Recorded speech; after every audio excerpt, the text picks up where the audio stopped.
بسم اللہ الرحمن الرحیم۔ اگر کسی نے جائز مراد مانگی ہے جو پوری نہیں ہو رہی تو ہر نماز کے بعد مرد حضرات مسجد میں اور جو عورتیں ہیں وہ گھر میں ہی سورت فاتحہ اس طریقے سے پڑھیں جو طریقہ اس ویڈیو میں بتایا جائے گا۔ نہایت ہی آسان عمل ہے، آپ نے یہ عمل سر سجدے میں رکھ کر کرنا ہے۔ پھر اللہ تعالیٰ سے مراد وہ حاجت مانگنی ہے جس کے لیے یہ عمل کر رہے ہیں۔ انشاءاللہ اللہ پاک آپ کی ہر دلی مراد فوراً قبول کرے گا، بلکہ اللہ تعالیٰ آپ کے تمام دکھ درد دور کر دے گا، اور گارنٹی ہے کہ جو یہ عمل کرے گا کہ اس کو انشاءاللہ فائدہ ہی ہوگا۔ نبی پاک صلی اللہ علیہ وسلم کی ایک حدیث کی روح سے یہ وظیفہ بتا رہا ہوں، اور یہ قرآنی صورت کا انتہائی طاقتور وظیفہ ہے۔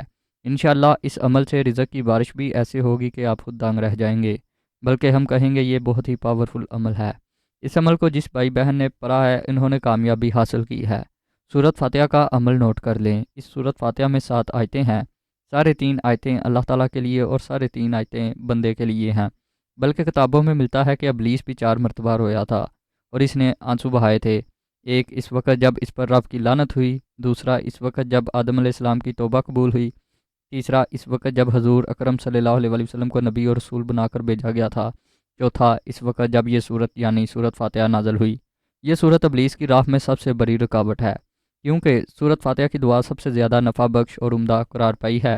اگر اللہ تعالیٰ بندے کو اس سیدھے راستے کی طرف ہدایت دے دے اور اس کو اپنی بندگی پر گناہوں سے چھوڑنے پر مدد کر دے تو دنیا آخرت میں اس کو کوئی برائی چھو نہیں سکتی۔ اللہ پاک فرماتے ہیں کہ جو بندہ الحمدللہ رب العالمین کہتا ہے تو اللہ پاک فرماتا ہے کہ میرے بندے نے میری ثنا بیان کی۔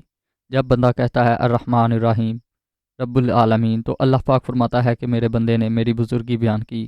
جب بندہ ایاک نعبد و ایاک نستعین کہتا ہے تو اللہ پاک فرماتا ہے یہ میرے اور میرے بندے کے درمیان ہے، اور میرے بندے کے لیے وہی ہے۔ قرآن کریم میں سب سے پہلے سورت فاتحہ ہی لکھی گئی ہے، اور نماز میں قرات بھی اسی سے شروع ہوتی ہے۔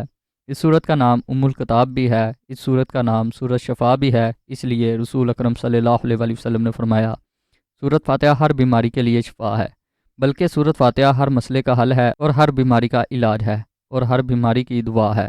لہٰذا آپ کو اگر کوئی بھی مسئلہ ہے یا اگر کسی نے جائز مراد مانگنی ہے جو پوری نہ ہوئی ہو تو ہر نماز کے بعد مرد حضرات مسجد میں اور عورتیں گھر میں ہی سورت فاتحہ اس طریقے سے پڑھیں۔ جب ایاک نعبد و ایاک نستعین پر پہنچے تو 21 مرتبہ ایاک نعبد و ایاک نستعین پڑھیں، اس کو پڑھتے رہیں جب تک 21 بار مکمل نہ ہو جائے۔ سورت فاتحہ مکمل پڑھ کر سجدے میں سر اٹھا لیں، اور آپ نے سورت فاتحہ کو سجدے میں سر رکھ کر پڑھنا ہے۔ پھر اللہ تعالیٰ سے وہ مراد وہ حاجت مانگنی ہے جس کے لیے یہ عمل کر رہے ہیں۔ انشاءاللہ آپ کی ہر دلی مراد ہر دعا فوراً قبول ہو جائے گی۔ جب ہم پر مصیبتوں کے پہاڑ ٹوٹ پڑیں، مشکلات میں گر جائیں یا بنور میں پھنس جائیں تو سجدوں کے ذریعے ہی رب کو راضی کیجیے۔ سجدہ ہر پریشانی کا علاج ہے، بلکہ سجدہ ایسی عبادت ہے جس پر ساری کائنات کا اتفاق ہے۔ لہٰذا آج کا یہ سجدے کا عمل آپ کریں اور کمال خود دیکھیں۔ صحت حاجت کے لیے اور قحط سالی دور کرنے کے لیے سجدے میں سر رکھ کر سورت فاتحہ کی یہ آیت کا عمل بہت مجرب ہے۔ فرمان نبوی صلی اللہ علیہ وسلم ہے کہ سجدے کی حالت میں بندہ اپنے رب کے قریب ترین حالت میں ہوتا ہے، اس لیے سجدے میں کثرت سے دعا کیا کرو۔ مسلمان تو دوران سجدہ زمین کے چھوٹے سے ٹکڑے پر آسمان کی بلندیوں اور وسطوں میں پہنچ جاتا ہے۔ لہٰذا آج کا یہ عمل اس وقت کریں جب آپ پر مصیبتوں کے پہاڑ ٹوٹ پڑیں، آپ مشکلات میں گر جائیں، آپ بنور میں پھنس جائیں تو دن میں کسی بھی وقت گھر یا مسجد کے صحن میں قبلہ رو ہو کر سجدے میں سر رکھ کر سورت فاتحہ کی یہ آیت ایاک نعبد و ایاک نستعین 21 بار پڑھیں۔ انشاءاللہ جو بھی حاجت ہوگی جلد پوری ہو جائے گی۔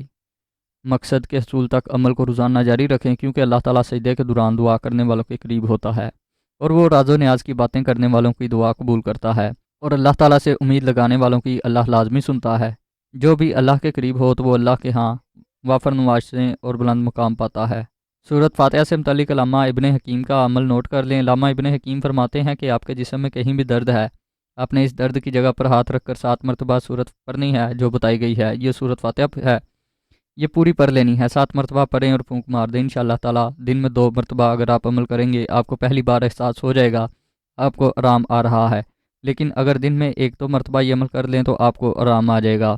آپ اول و آخر درود شریف بھی پڑھ لیں تو پھر مزے ہی اپنے ہیں، یعنی سورت فاتحہ پڑھنے سے پہلے اور سورت فاتحہ پڑھنے کے بعد بھی درود ابراہیم پڑھ لیجئے۔ یہ طب نبوی میں سے ہے کہ اگر آپ 7 مرتبہ سورت فاتحہ پڑھ کر درد کی جگہ پر پھونک مار دیں گے یا پانی دم کر کے پی لیں گے تو انشاءاللہ اس درد سے آپ کو خلاصی ملے گی۔